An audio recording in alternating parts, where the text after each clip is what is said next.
Today's Morning Coffee Vinyl Side. Various artists, an original cast album, Silk Stockings 1957.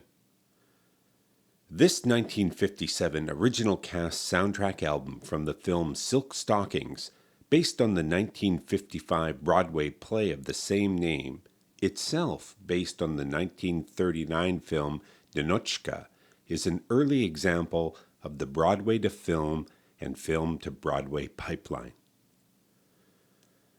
With music and lyrics by Cole Porter and featuring Fred Astaire and Cyd Charisse, this film marks the end of an era for both Fred, who announced his retirement from musicals after its release, and the golden age of the MGM musical of the 40s and 50s. And through the Byzantine process of Hollywood accounting, this film actually lost money despite its critical acclaim and apparent popularity.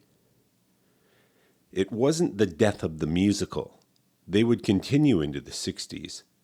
But you could no longer stick a man in a top hat and a lady with a nice set of legs on a soundstage with an orchestra and make bank. People wanted more.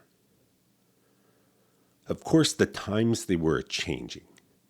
The Beats, like Kerouac and Ginsberg, were hammering the late 50s with a new kind of literature. And pop artists like Frank Sinatra were exploring the depths of melancholy and getting more personal and revealing more of themselves within their music. And as bebop cycled through its phases, and the folkies began competing with the early rock and rollers for the attention of the nation's youth, Miles Davis literally gave birth to Cool, and Burroughs dropped Naked Lunch on top of everyone to say the decade was over. Now, how bad is this? It's not that it's bad. Okay, it's bad. But really, it was culturally irrelevant. In today's parlance, a big nothing burger. Despite the inclusion of a little jokey rock and roll number at the end, as if Cole Porter was saying, see, we can do it too.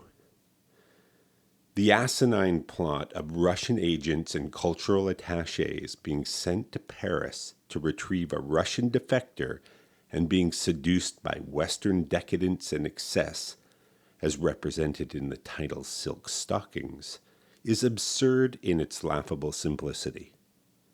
Let's just say it's no Dr. Zhivago.